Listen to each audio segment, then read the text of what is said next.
Welcome back to SGU Uncut. We're so excited to be here for another season with you. I'm your host, Emily, for this series, joined today by Shanna. Hello. Thank you for having me back. I'm excited to be here. Yeah, you've been here a couple times. I have. I'm always excited when you're back on the show with us. But for those that are new, do you want to introduce yourself a little bit? Sure. My name is Shanna Hospelhorn, and I am on staff here at Nativity. I work in video editing and production, and I'm always thrilled to be on this side of the camera with you for SGU. So this series, we're in the Easter season. We're talking all about victory because we're really excited about Jesus' resurrection and going through the cross, all that story. So we're talking about redemption. And in the modern world, we see redemption in a lot of ways between movies and sports. And Shanna, do you have like a favorite story or something about redemption that you like? There's an old movie. And I mean old because it was an old movie when Aging yourself right now. I loved this movie in my childhood, like younger than you. When I was like 15, I loved this movie so much. And it was maybe my parent, I don't know. But it's called Ice Castles. And it's about a girl who's a figure skater and she loses her sight and, feels like her figure skating career is over. But she sort of works through that and she skates she kind of covers her blindness in order to be eligible to skate her program, and she does it. And then she's found out at the end because I think she like bumps into the wall or trips on something or something, and then everybody knows she's blind, but she's redeemed because she was able to do it anyway. And now it's like known that, okay, she might need help getting on or off the ice, but she can still skate, and she has overcome all that fear and anxiety about it. Yeah, that's a great example of like seeing it in the modern world in movies. Yes. But as Christians, we can see redemption in another way through the cross, through Jesus. And as people, we crave that kind of redemption. I mean, we're never satisfied with certain categories of our lives, and those categories change depending on what stage of life we're in. And it can be from finances to relationships to internal struggles with mental health or something else, whatever your category is. What do you think of when you hear the word redemption in that sense of Christianity? I feel like when you hear stories of redemption, I think of people that have like really struggled, that have really maybe taken a wrong path in life through either bad choices, drinking, or even health, like no choice of their own, like a diagnosis or something that has put them in an area of life where it's like you didn't choose to be where you are. And then I think when you go to God with that, he can carve a path forward and have you change direction and get somewhere where you do want to be. And then you are redeemed through that process. So we can experience that redemption through Jesus, through God. And there's this passage in the Bible, in the book of Acts, that I love to put with this. It says, they put him, Jesus, to death by hanging him on a tree. This man God raised on the third day and granted that he be visible not to all people, but to us, the witnesses chosen by God in advance, who ate and drank with him after he rose from the dead. I love that when it says chosen in advance. Like, I feel like when you look at who was at that table, I feel like that includes you and I, because it's not, he didn't choose the perfect church people. He didn't choose like people that did no wrong and followed all the rules. He chose human beings who were human beings and made mistakes and needed redemption.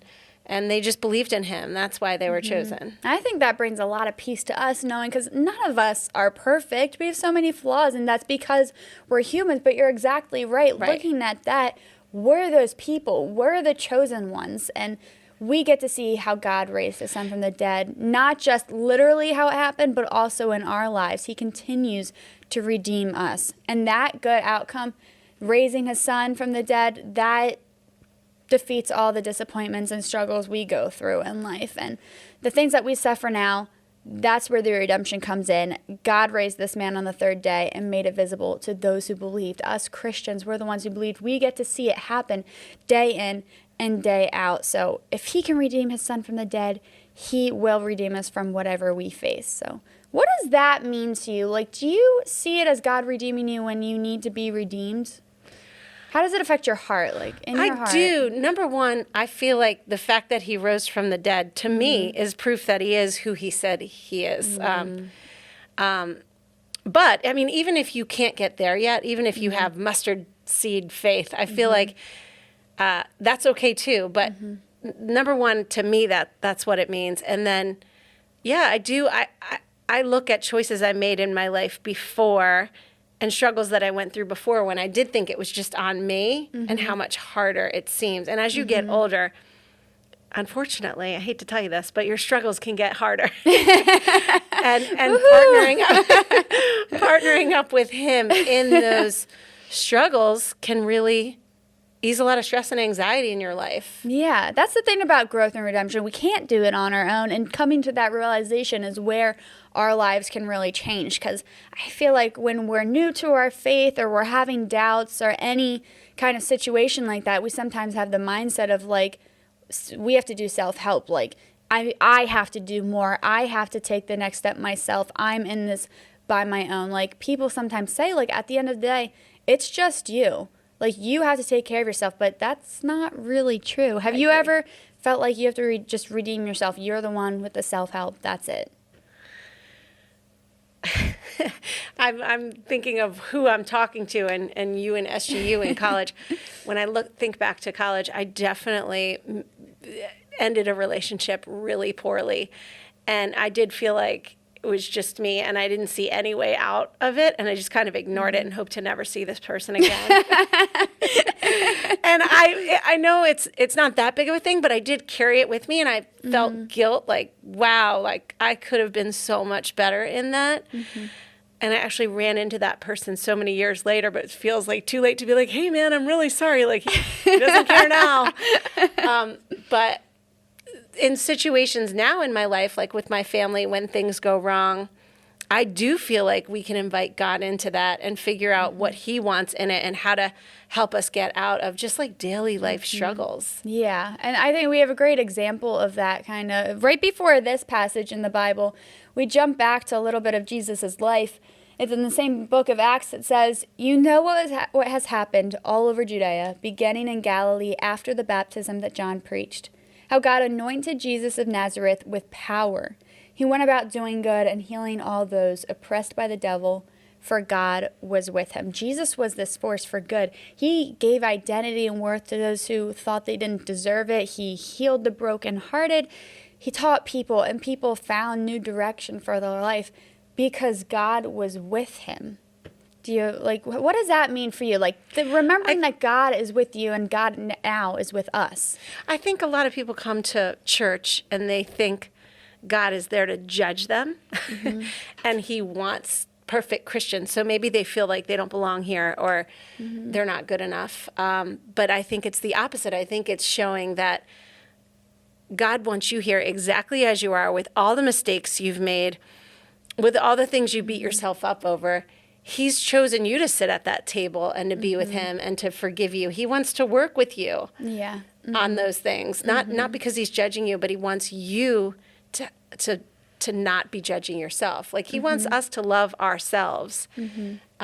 It's not about you're in trouble or you're grounded or you're, you know, he wants us to have that peace of mind when you can, like, get your life to a place where you can look in the mirror and say, wow, I like who I am. That's what he wants. And I think sometimes as people, like, when we're going through a really good time in our lives, it all of a sudden just stops. We crash for some reason. We run into something bad. But we can look at how Jesus was having this amazing momentum for 3 years up until the day of the cross, up until the day he died. And it had looked on that day like death had won. His friends and family just fled in fear because they lost hope. They thought God had lost. But God raised, I'm going to say it again, God raised his son from the dead, and he made it visible to everyone who believed, to us, the chosen ones, Christians who choose to believe that God is good and God can raise us from whatever we go through. Because Jesus was dead and God brought him back to life. Because even death, the thing that ends everything, that's the bottom line, like, it cannot stand against the power of God. We're the blessed and chosen ones who get to witness this time and time again. Have you ever experienced that one? Like, do you have redemption in your life because of your faith in God? I definitely think it's like what I said about before with my family. When I look at all the struggles as a wife and as a mom, as a sister, all the relationships in my life, as a caretaker, You know, I do feel like I couldn't have done that on my own. I've redeemed every day with all those things, with all those roles and in all those relationships. I make mistakes, and going to him with those helps me do better the next day. It's all those ups and downs, but in your downs, God's going to bring you right back up to those ups, right? Yeah. Yeah, so whatever you're struggling with, whether it's with family or friends or internal struggles with mental health, just remember that God is bigger. God is stronger than all of that. He will defeat it because he is the victory and the redemption. I love your faith. I think it's so strong. And I think even if you have a smidge of Emily's faith, he can use that too. Yeah.